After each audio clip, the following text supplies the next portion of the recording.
हमरा गाँव से गेल छलखिन 10-15 आदमी गेल छलखिन। हाँ गेल छलखिन, वो सबटा लिख के एबे केलखिन। राम मंदिर में अयोध्या गेले छलखिन। नमस्कार प्रणाम, गोर लगे छी। हम छी रवि कौशल, उपस्थित छी। तक बीच देख रहल छी तो मिथिला सिटी न्यूज देख रहल छी। अखन हम मधुबनी के जितवारपुर में छी और जितवारपुर में कह सकै छी तो मिथिला मधुबनी पेंटिंग के शुरुआत एही गाम से भेलै। कह सकै छी तो मधुबनी पेंटिंग के महा कलाकार यानी जे उत्पत्ति जिनका से मिथिला मधुबनी पेंटिंग के उत्पत्ति भेलै कहीं ना कहीं एहि गाँव से छै और एहि गाँव के बड़ा एक महत्व है, अपने आप में एक शख्सियत है। अखन हाल में अयोध्या में राम मंदिर बनल। राम मंदिर में कहीं ना कहीं मिथिला पेंटिंग के काज से कैल जा रहा है। कहीं ना कहीं एत से कलाकार जे अयोध्या जाकर जे अयोध्या मंदिर में राम मंदिर में 22 जनवरी के जे प्राण प्रतिष्ठा कैल जेते ओहि के लके ओत मधुबनी पेंटिंग के सेहो काज भ रहल है। एत देख सकै छी किछ महिला सब छै जे मिथिला पेंटिंग मधुबनी पेंटिंग बना रहल छै। हिनका सब जानकारी ले बात करब। सबसे पहले स्वागत है, अपन नाम कहियो। हमर नाम भेल हेमाकर। की एत पेंटिंग कर छी अपने? एत सब चीज पेंटिंग होय छै, साड़ी दुपट्टा कागज पेंटिंग सब तरह के पेंटिंग होय छै। जेना साड़ी ई सब पर पेंटिंग हाँ, होय छै। हाँ, अपने कोन तरह के पेंटिंग अभी तक में केने छियै?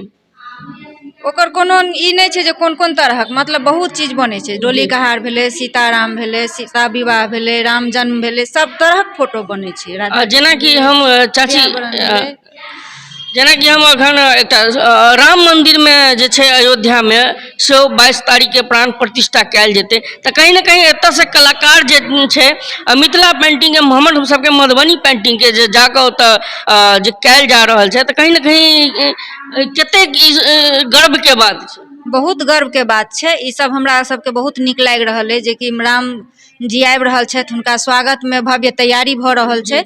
आ हमरा गाँव के बहुत रास लोग सब गेल छले था तो पेंटिंग बनेले था और बहुत सुंदर से बनेले था। अहाँ सबके अनुदानो किछ भेटैया सरकार तरफ से? नहीं, एता अनुदान नहीं मिले छै। एता हमर पीजी संस्थान छै जीविका के, जीविका तरफ से हम सब एता बैसे छिए। 40 दीदी मिलकर एता बैसलौं, रोज एता अपन काम केलौं और एमे से हमरा सब जीविका तरफ से किछ पेमेंटो भेटे छै? नहीं, पेमेंट नहीं छै। ई सब सेल होय छै, एग्जीबिशन होय छै। एता लोग सब आवे छथिन, खरीद के ल जाय छथिन, वह सब हमर सबके मुनाफा होय छै। बहुत बहुत धन्यवाद, अपने जानकारी दिलौं। हम सब कहीं ना कहीं मधुबनी पेंटिंग अहाँ देखत है क्यों भी सरकारी भवन हो या सरकारी जे कह सके छी रेलवे स्टेशन या रेलवे में या रेलवे परिसर के आसपास कहीं ना कहीं जे सरकारी भवन हो तो मिथिला पेंटिंग से सजायल जाय छै। कहीं ना कहीं हमर पेंटिंग के हमर मधुबनी पेंटिंग के नाम एक ऊंचाई तक अर्श से लगा फर्श तक जे होय छै से कहीं ना कहीं देल जाय छै और कहीं ना कहीं कलाकार द्वारा जे तक कलाकार छन ई पूरा एकदम कह सके छी तो सरकार के हिनका सबके बारे में सोचबाक चाही, हिनका सबके प्लेसमेंट भेटबाक चाही। कहीं ना कहीं सरकार देख नहीं रहल छै हमर सबके जे मधुबनी पेंटिंग के कलाकार छै अखनो हुनका सब पर सरकार के कोनो दृष्टिकोण नहीं है। कहीं ना कहीं अपने आप में बहुत बड़का सबब है और एहि पर सरकार के मंथन से हो करे के चाहिए, विचार करवाक चाहिए। हम बात करब से अपन परिचय दियो। मेरा नाम किरण चौधरी हुआ। हम यहाँ मधुबनी मिथिला कला पीजी के सदस्य हैं। यहाँ पे हम लोग पेंटिंग करते हैं। यहाँ पे हम लोग 35 दीदी हैं, सब लोग मिल करके। अच्छा, एक आग्रह करे छी, अहाँ मिथिलांचल के छिए और मैथिली में नहीं बजे छै, बहुत गलत बात है। मैथिली में बजू, हमरा अच्छा नहीं लगे। हमर मिथिला के आदमी अगर मैथिली में नहीं बजते तो के बजते? मिथिला के है ही नहीं, मिथिला में मेरा सासुर है। अच्छा, सासुर छै। अच्छा, कोनो बात नहीं। ई जे अखन पेंटिंग कर रहल छै साड़ी पर हो रहल छै। हाँ, ये साड़ी पे हो रहा है। ये फूल सीता मैया का फूल तोड़ी वाला थीम हम लोग दिया। ई जे छै पेंटिंग कतेक दिन में पूरा होते? जैसे कि दीदी पहले बता चुकी है आपको, एक साड़ी को बनाने में कम से कम 15 से 20 दिन लग जाता है, क्योंकि साड़ी में तो ज्यादा काम होता है, साड़ी बड़ा होता है ना। अच्छा। इसलिए हिनका कहीं ना कहीं बिक्री केना हो छै, अगर क्यों लेता तो केना? जिनको जानकारी होता है, यहाँ पीजी है, यहाँ काम चल रहा है। हम लोग के जीविका से हम लोग जुड़े हैं, तो जीविका के सर वगैरह जो है वो लोग कस्टमर लोगों को भेजते हैं, तो फिर वो लोग ले जाते हैं यहाँ से। लेकिन बेचने में हम लोग को बहुत समस्या आता है, क्योंकि जितना हम लोग बनाते हैं, हम लोग स्टॉक रखे रहते हैं, हम लोग का समय पे बिक नहीं पाता है। अगर जैसे हम लोग माल तैयार करते हैं, अपना पेंटिंग तैयार करते हैं, वैसे अगर बिक जाए तो हम लोग को बनाने में भी अच्छा लगेगा, हम लोग का आमदनी भी बढ़ेगा। कि हम लोग गरीब महिला यहाँ पे काम करते हैं, पैसे वाले रहते तो आते ही नहीं यहाँ पे काम करने के लिए, इसलिए हम लोग को आमदनी का बहुत समस्या होता है। क्योंकि हम लोग का सामान तो हम लोग टाइम पे तैयार कर लेते हैं, कोई अगर ऑर्डर भी देती है तो हम लोग उस ऑर्डर को भी पूरा कर लेते हैं, लेकिन हम लोग को काम मिल नहीं पाता है, मिलता भी है तो हम लोग का सामान समय से बिक नहीं पाता। ये हम लोग की बहुत समस्या है, जो हम जीविका वाले सर को भी बताते हैं हम लोग, ये हम लोग की समस्या है। कहीं ना कहीं आप बतलो हमरा बहुत बड़का बात कहलो, आई जे छै सोचबाक चाही सरकार के, और कहीं ना कहीं भारत सरकार जे हमर मधुबनी पेंटिंग के सबसे पहले अपन परिचय दियो।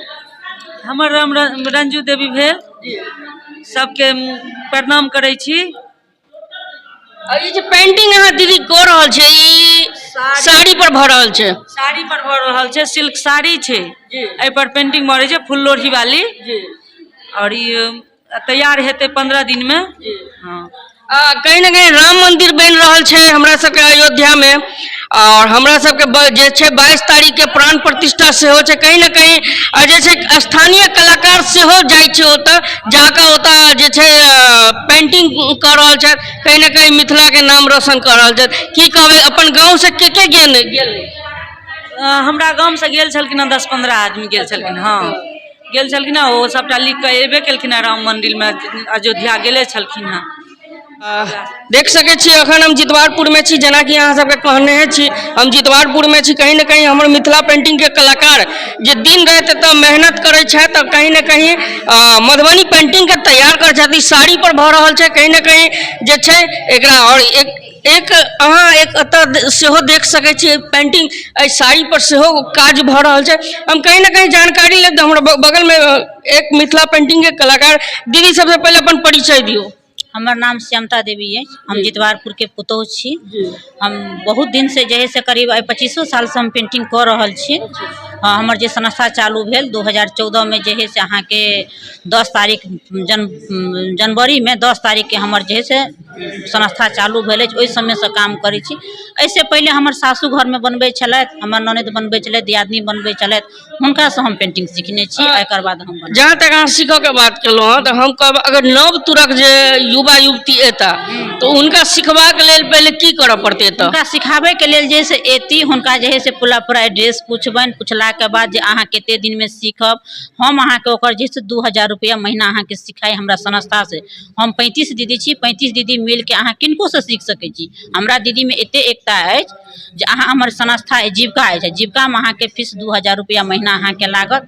जब गरीब दीदी छी, कमजोर छी, ओइसे अहाँ के कम पैसा लागत। अहाँ के हम अपन कला के दान करब, अहाँ ओहि दान के जैसे पैसा अहाँ के राखब। पीजी हम दीदी नहीं लऽ जाइ छी, पीजी में पैसा रहैया। ओकरो सिखेते कोई दीदी अबै छै तऽ ओहि दीदी के कियो छनि बच्चा कते कन्हेर रहै छनि जे 1 महीना के अंदर में सीख जाइ छै, कते जैसे 6 मास लागि जाए, कते के 15 दिन में सीख जाए। कएटा विद्यार्थी अखन एलै तऽ जे 3 महीना के हम कोर्स करब, आ 15 दिन में पूरा फिगर बनेनाइ सीख गेलै आ सीख लेले। तो मगर उन्हें कल पर लागल तो हुनकर पैसा छोड़ दिलिए। अच्छा, कि अहाँ सबके सरकार तरफ से कोनो अनुदान या प्रशासन बिहार सरकार के तरफ से? बिहार सरकार जे हमरा बहुत बढ़िया छै, बिहार सरकार छै, विश्व बैंक छै, भारत सरकार छै, तीनों मिल के हम लोग के हमरा जीविका चलबै छै। जीविका में हमरा सबके देने छै, पूंजी देने छै। हम गरीब दीदी छी, घर से अबै छी, अपन मेहनत कऽ के जाइ छी। एहिमे जे से साड़ी दैया, कलर दैया, सबटा हमरा जीविका तरफ से, सरकार तरफ से मिलैया। बहुत बहुत धन्यवाद। अखन जे गाँव में सब सुनलिए या कहीं ना कहीं राम मंदिर में 22 तारीख के जे प्राण प्रतिष्ठा छै, जनवरी के 22 जनवरी के, कहीं ना कहीं गाँव से गेल छै, और कहीं ना कहीं ओतऽ मिथिला पेंटिंग की हुनका सबके जे सम्मान भेट रहल छै बिहार भारत सरकार के द्वारा? हाँ, हमारे गांव के बहुत, हम सब नहीं गेल, हमरा गांव के मगर गेल छै। गांव के हमरा बहुत आदमी सब संगी साथी किनको गेल छथिन तऽ अपना परिवारे के गेल छथिन, कि अपना गाँवे के गेल छथिन। तऽ नाम तऽ हेतै जितवारपुर, तऽ हुनका सबके सम्मानित मिललै न, हुनका सबके बहुत इज्जत कदर मिललै न जे जितवारपुर गाँव से। अहाँ जितवारपुर गाँव में जन्म छै जितवारेपुर गाँव से। जी जी, ई पेंटिंग के तऽ हाँ, तो जितवारेपुर गाँव से अहाँ के पूरा विश्व फैलल छै, जन्म छै हिनकर जितवारेपुर। आ जितवारपुर के गेल छथि, हमरा बहुत खुशी मिलै छै जे 22 जनवरी के जे छै दीपावली के तरफ फिर दीपावली मनाएब, पूरा घर आंगन नीपब, पोतब, सजाएब, हुनकर राम भगवान के जे हमर चीज अपन प्रार्थना करब। एहि के लेल हम लोग बहुत खुशी छी। बहुत बहुत धन्यवाद, बहुत बहुत धन्यवाद। हमरा सबके संग अखन मिथिला पेंटिंग के कलाकार, मधुबनी पेंटिंग के कलाकार सब जुड़ल छला और मिलकर हिनको सबसे बात केलहुँ हँ, बहुत नीक लागल। कहीं ना कहीं अपने आप में एकटा जे छै मधुबनी पेंटिंग के नाम से सरकार संचालित कर रहल छै, जे मिथिला पेंटिंग छलै पहले। कहीं ना कहीं वीडियो के शेयर करू आ बेसी से बेसी शेयर करू। धन्यवाद।